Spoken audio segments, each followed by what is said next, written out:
Bonjour, nouvelle conversation sur le CIPCA 2024 et je reçois Sébastien Maty, président de GA Smart Building.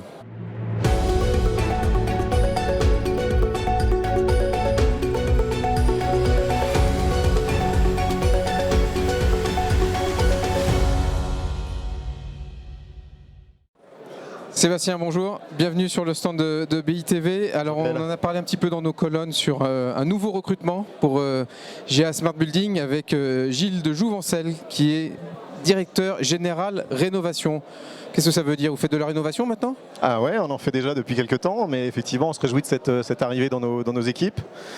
Ben ouais, on a envie d'importer les bénéfices du hors-site partout où on peut, et notamment dans le domaine de la rénovation. Gilles, c'est quelqu'un qu'on connaît, qui a une expertise qui est à même de relever ces défis, de transformer la manière dont on fait la réno. Et donc, bah ouais, c'est un recrutement qui est compatible avec ce qu'on a envie de faire, compatible avec nous, et donc je lui souhaite la bienvenue. Bon, alors on remet un petit peu, j'allais dire l'église au milieu du village. GA Smart Building est devenu le fer de lance du hors-site. L'objectif avec la rénovation, ça se marie bien, rénovation hors-site, on peut faire les deux à la fois? Ouais, ça se marie, je pense, assez bien, voire très bien. En fait, quand on fait de la rénovation, on est dans un site urbain, on a des voisins, on est un peu contraint, et donc je ne sais pas s'il y a un meilleur endroit pour faire du hors-site, pour faire un chantier rapide, simplifié, avec tous les bénéfices de durée, de qualité de réalisation. Et donc oui, je pense que ça se marie bien.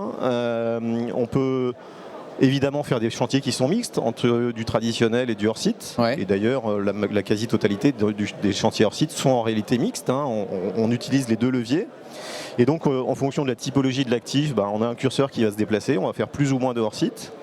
Moi, je trouve ça très enthousiasmant de développer et de pousser le hors-site dans la réno, parce que je trouve que c'est là où ça va être le plus exigeant. Il va falloir trouver des moyens d'adapter, de trouver des tolérances, de s'adapter à l'existant.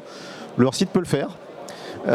Et donc oui, je crois que c'est un endroit où on peut amener tous les bénéfices de ce mode constructif en étant inventif, en innovant et en proposant du coup un autre modèle. Je reste un tout petit peu sur le hors-site. Je sais qu'il y a un certain nombre de maîtres d'ouvrage et de professionnels qui ont poussé à la constitution de cette filière. Ouais. La proposition de valeur, le bénéfice du hors-site par rapport à une construction traditionnelle, qu'est-ce qu'on gagne? On gagne en coût, on gagne en temps de chantier, on gagne surtout peut-être en décarbonation. On est quand même dans le salon du bas carbone. Au salon du bas carbone, effectivement, moins de déchets, moins de déplacements, moins de carbone produit, moins de matière consommée.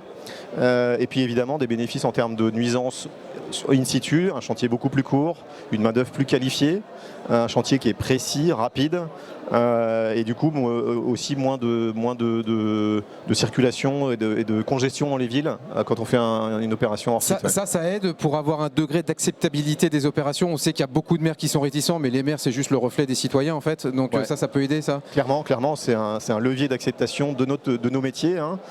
Faire des chantiers dont on est fier et qui arrivent à s'intégrer dans un tissu urbain de manière évidente. Ouais. Bon, dernière question un peu de manière plus globale sur le mouvement de décarbonation de l'immobilier. On sait que c'est un chantier de longue haleine.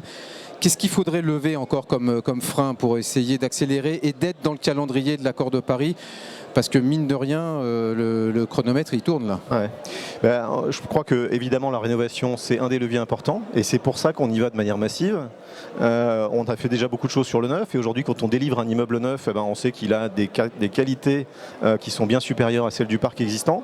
Et donc clairement il faut aller sur la rénovation. On fait de très belles opérations qui sont où le hors-site permet d'exprimer une capacité effectivement au niveau de l'immeuble d'aller vite, de transformer, et notamment des rénovations énergétiques. On fait par exemple la rénovation d'un grand ensemble de 250 logements au Mans où on vient rajouter une nouvelle façade. Les travaux se font en site occupé en une journée à l'intérieur du logement. On dépose le châssis existant et on retrouve une qualité, une vue et un espace. Donc, ça va vite. Donc ça va vite et c'est très différenciant en termes de performance énergétique. On arrive à obtenir des choses qui sont excellentes. Donc la rénovation, Du côté du hors-site, le mouvement qu'on a entamé avec l'association et avec les gens qui sont mobilisés, c'est de transformer les usages, les pratiques de la profession, en mettant tous les intervenants de l'Acte de Construire au début ensemble, en intensifiant le travail de conception, en choisissant un industriel, en allant plus vite et en prenant des décisions au début plutôt qu'au fur et à mesure. Et ça, moi je crois fermement que c'est l'avenir de la construction et que notre filière elle a la capacité de se transformer. C'est pour ça qu'on est mobilisé. Bon, on va toujours construire des bureaux ou les rénover. Je sais qu'on avait ce petit débat en interne. Moi, j'en suis sûr. Bon, super, on verra ça. Merci beaucoup.